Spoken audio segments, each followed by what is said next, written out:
guys know what proctology is? Proctology is when you stick your hand up someone's bottom to see whether they're sick.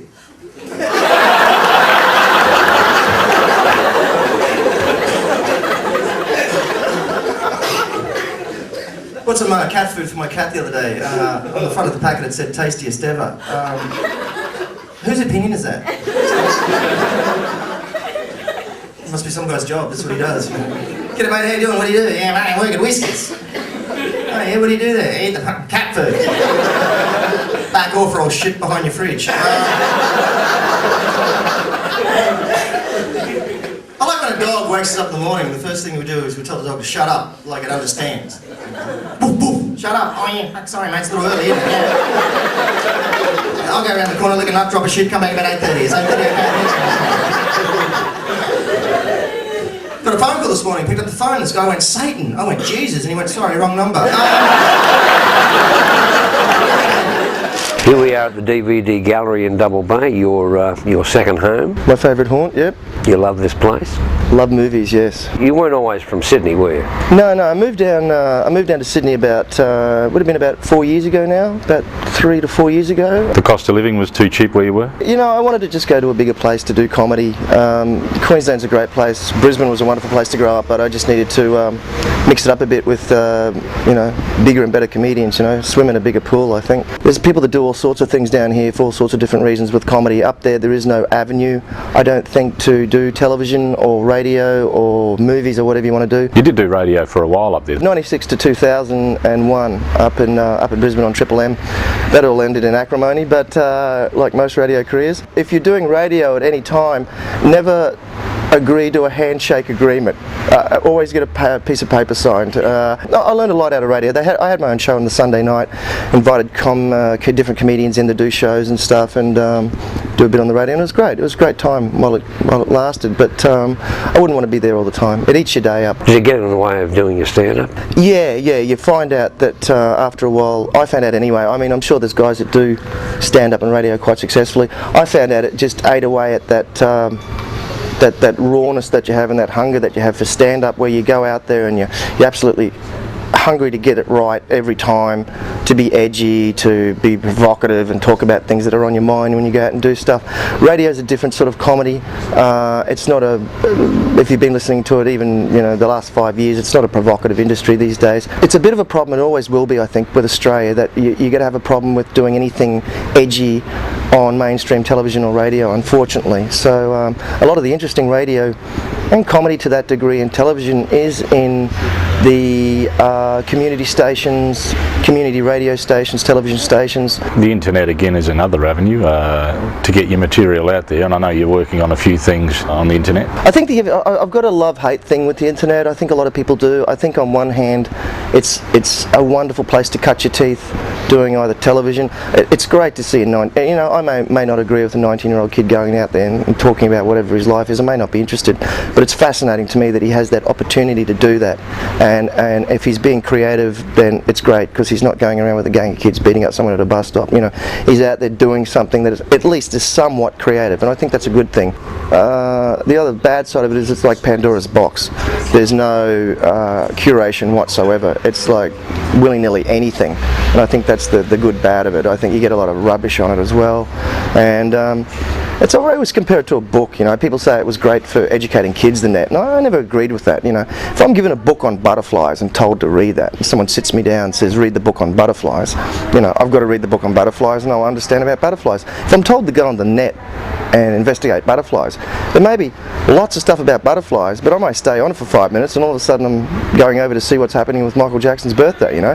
There's so many other options that I have on the net. Or you next find yourself on a porn site. Always accidentally, but you know. And the other thing about the internet is that it's not always accurate information either, is it? Because no. You can, that's where books I guess are best, because they've got to be accurate. I mean, I can go on Wikipedia myself, put my name down and then give myself my own bio. I could say I've worked with Frank Sinatra, and for all people know, I have. So, you know. I thought you did. I did, so... Because I read it. Towards the end of his career. My dad's a great guy. I like seeing my dad once a year, let's not push it, and so for Father's Day last year, I got him a Columbo DVD. Do you know the Detective Columbo? Love Columbo. I'll let you know just one more thing. I love Columbo. I love that guy. He's the best detective ever. And my dad loves Columbo, and I thought, okay, here's a thing that'll bind us together. And he doesn't like the new crime shows like CSI, CSI Epping or whatever it's fucking called. He hates them because they're graphic and they're horrible and they're horrible images. They're not puzzle solving. It's horrible. They open with a horrific crime and they walk inside a dodgy house and then the detective shines a special torch inside a room and there's cum all over the room. The detective goes, wow, something really bad must have happened in here, you know. And I'm sitting at home going, something fucking good happened there. Columbo solved 126 crimes, not one drop of semen, right? And I'm sitting down with Dad. And we're eating prawns, which is what you do on Father's Day at my house. You gotta eat some fucking prawns. And which is an interesting creature, one of the few creatures in the world you have to perform an autopsy on before you eat it. And took all the head, the tail, and I'm just about to eat the prawn. My dad goes, hey, don't do that. I said, well, why not? He goes, you haven't pulled out the poo tube. I said, oh shit. I've been eating prawns for 20 years with the poo tube in it. So I took out the poo tube and I ate the prawn, no taste.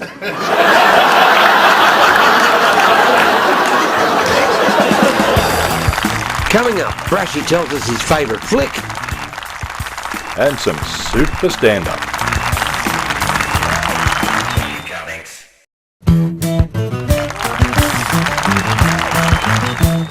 They told me that people in Amsterdam were futuristic, that they were ahead of their time, that they, whoa, futuristic people. And I guess, yeah, sure, that's why they made shoes out of wood. The only shoe in the world where you get a splinter in your foot while you're wearing a shoe. Come to Australia, we've got the laziest shoe in the world, the thong. It doesn't even come with a top. The guy that invented it went, no top, just put in a rubber band. It's too hot.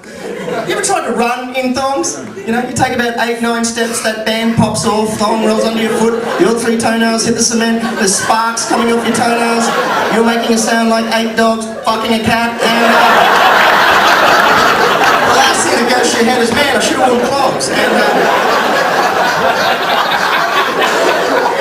What's your favourite genre of movie? I love sci-fi and fantasy and horror films and love westerns, but I can watch pretty much anything as long as it's I have trouble with subtitled films for some reason. Art films, they just sort of tend to bore me. One of the first films that I really that took I was about 9 years old, and the Planet of the Apes came on TV, and that still to this day is my favourite film because I got it straight away. I understood that all these sort of issues in it at the time, that it was about racism, and it was about equality, and it was about the end of the world and where we're going and where we've been and the circular nature of human beings. And so I just love that film, still do. I thought it was about monkeys. Yeah, some people just think it's about monkeys bashing humans over the head, but it's a fascinating film, and I've watched it, I reckon, over 100 times, that film. Still my favourite film to this day. But your big love is the old movies. Yeah, I love the black and white films, the old films. I just think there were some things with the studio system in those days that were bad, that they'd put these actors under contract and work them like slaves. I watched these films and just the technicolor of them and the way they acted out and the way they, they're very clear to me, those films. They make a lot of sense for some reason. I can't put my finger on it, but I just love watching those old classic films, and I'm always haunting the video libraries looking for any. It's good these days though, because there is a comeback to it, because they're now releasing a lot of those old movies on DVD. They're finding them, they're cleaning the prints, they're releasing them, and that's a great thing too about DVD. When you think about DVDs, they weren't around what 10 years ago, and these days, you couldn't think of them not being around. How do you feel about the movies that have alternate endings on DVD?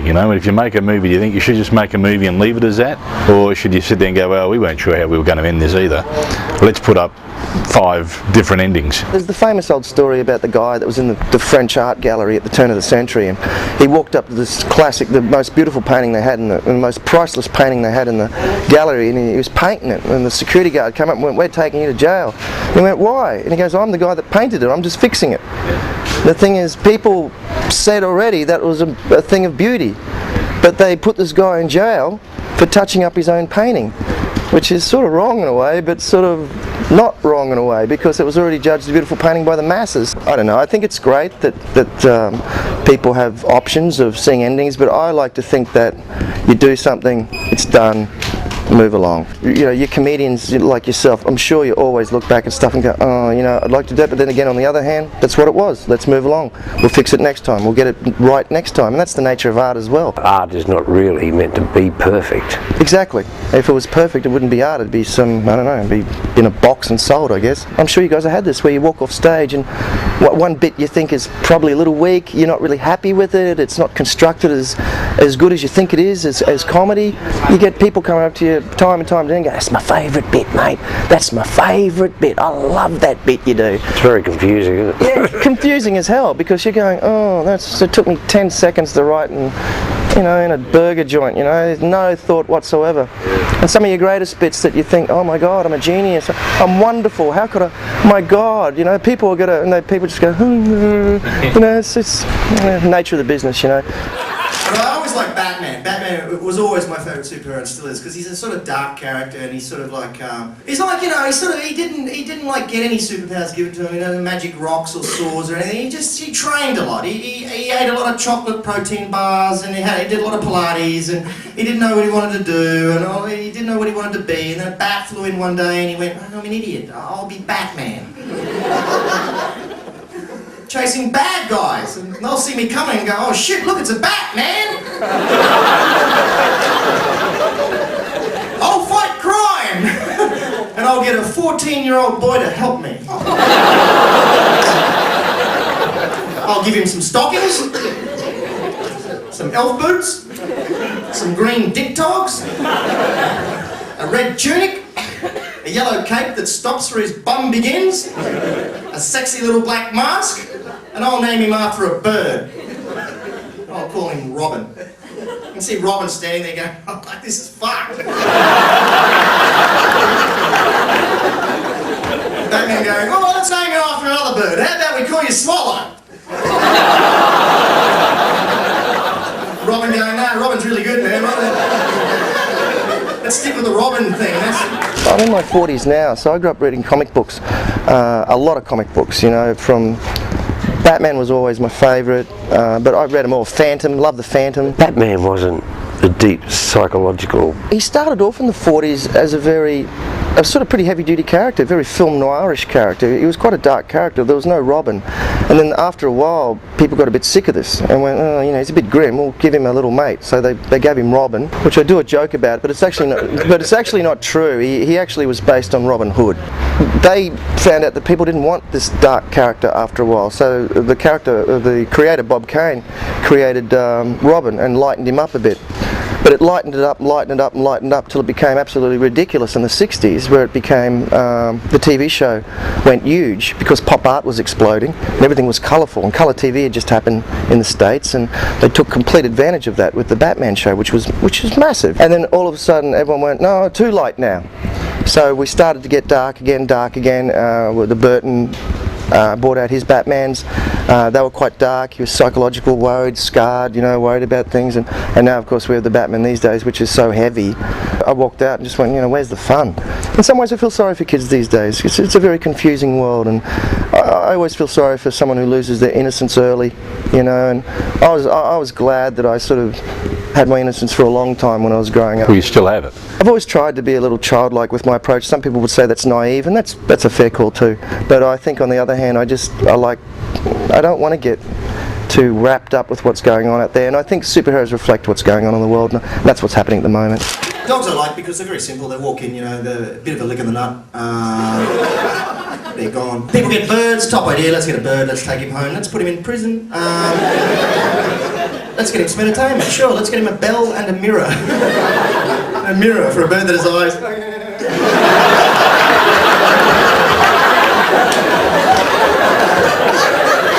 Wow, looking good today.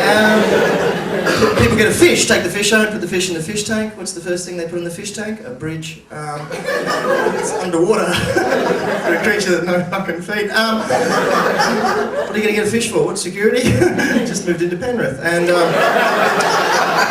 gonna get something to guard the house. Just get a fish. You see the bad guys come through the bedroom and this fish comes up.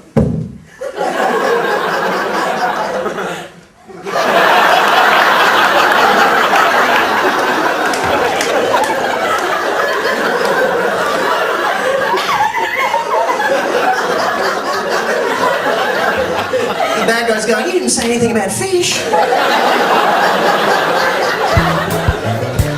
Still to come, the funniest joke he never wrote. And his monster toy collection. Comics.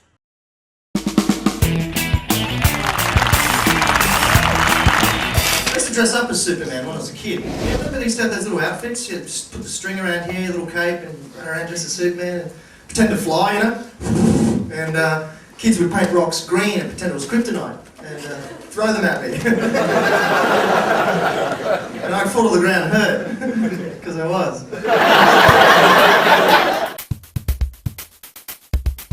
Who's your favourite Muppet? Love Fozzie Bear. Have you ever seen a movie that actually changed your life? JFK. It changed my life. The time I saw that, I was quite of one opinion that something had happened and I thought history was correct. And I saw that movie and it threw my world upside down. I thought, well, maybe things aren't what they seem. What's your least favourite word? Politician. What bad habit do you need to get rid of? Smoking cigarettes is something I really need to kick, and I'm working on it. I've moved from filters to rollies, and I'm smoking less, and hopefully that'll continue and I'll be able to quit it completely before it's too late, because it is a pretty bad habit. And what's the funniest joke you never wrote? My father, who I find a pretty funny guy, he told me a joke when I was about 10, 11 years old. Still remember it to this day. Great joke. I think it's fantastic. It's about a guy that goes for a job at the zoo. It's during the Depression, and jobs are hard to get. And he gets a job dressing up as a gorilla for 6 weeks, because it's going to take 6 weeks to get another gorilla from Africa. So he jumps in the cage and he dresses up as this gorilla and he's jumping around, and there's a little artificial tree, and then he's swinging around in this tree and he's having a great time. Kids are loving it. Anyway, he gets a bit carried away and he swings right out of the cage and he lands in the next cage, which is a lion's cage, the lion's cage. And he's in the corner of the cage, and this lion looks at him and he starts stalking him and coming towards him.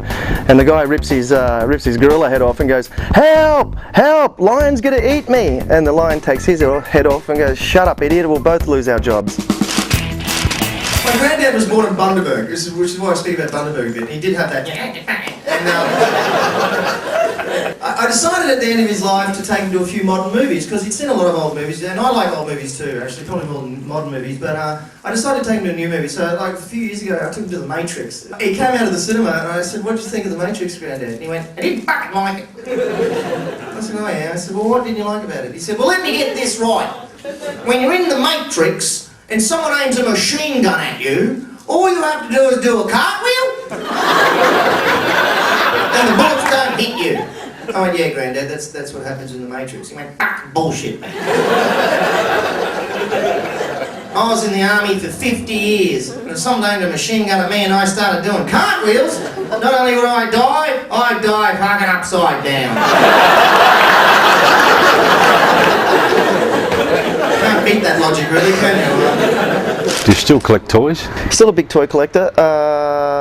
I've got Gilligan and the Skipper from Gilligan's Island, and I've got The Lost in Space, is one of my favourite TV shows. I've got all them, and I love Ray Harryhausen, the stop motion expert, Seventh Voyage of Sinbad. I've got the Cyclops and the dueling skeletons and all this stuff. See, they're to me, they're films. People have asked me before why I collect toys and stuff, and some people find it a bit weird, some people find it a bit nerdy, some people find it great. They see the toys and start going, "Oh wow, I wish I had my own little, Cyclops and stuff," and they get really wrapped up in it. Some people don't understand it at all. I think it's just a way of me holding on to my childhood in some way, really. Things that I couldn't buy when I was young, I never came from a poor family. I didn't come from a rich family either. We were sort of middle class. But in those days when you had to buy a toy, and even not so much these days, there wasn't any marketing that went on. There was no toys.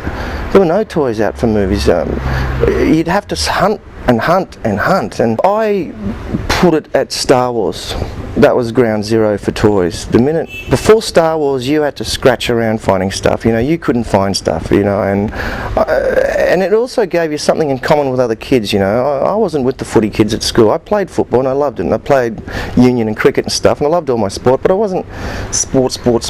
You know, I'd have toys and collect comic books and stuff. And when you found someone of that ilk that was into that, you'd have a good relationship with that guy because he understood from a collecting point of view and from a kid point of view.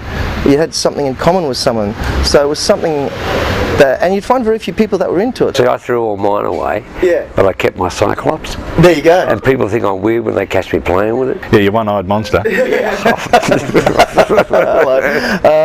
But my brother chopped the hand off of Luke Skywalker when he saw The Empire Strikes Back. And I said, what did you do that for? And he goes, he got his hand chopped off in the movie. I said, well, you got to put it back on, like in the movie? And he went, oh, you get me another hand and I will. After Star Wars, it just became a marketing exercise that built up to the Batman film coming out in '89. And in that time, you could buy, now you can get 25 different characters of Indiana Jones. You can get 1 million Star Wars figures. You know, you can get the stupidest film will come out, and there'll be 36 different characters you can get from it in different cardboard. You know, and it's just become a ridiculous thing. But when I was growing up, it was very hard scratching around for that stuff, and I still like scratching around for stuff. Like the recent one, like for example, 3 months ago, I got the Gilligan and Skipper from Gilligan's Island. They're both about this high. They were really hard to get. There was only 12,000 made, limited editions. They made them about 10 years ago. I'd always wanted them, and I missed them at the time.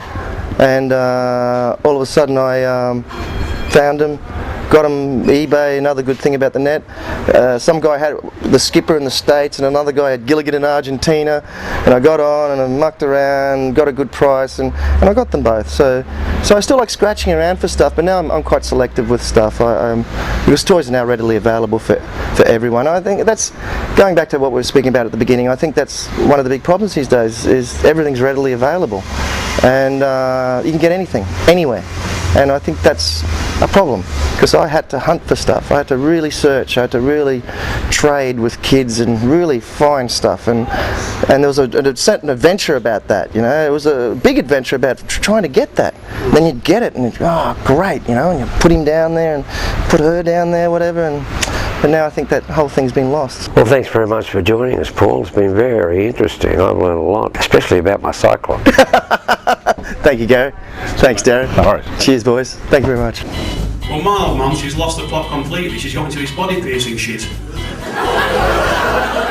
lifted up her blouse. She said, here, Tony, have a look at this. She had a nipple ring and a belly button ring.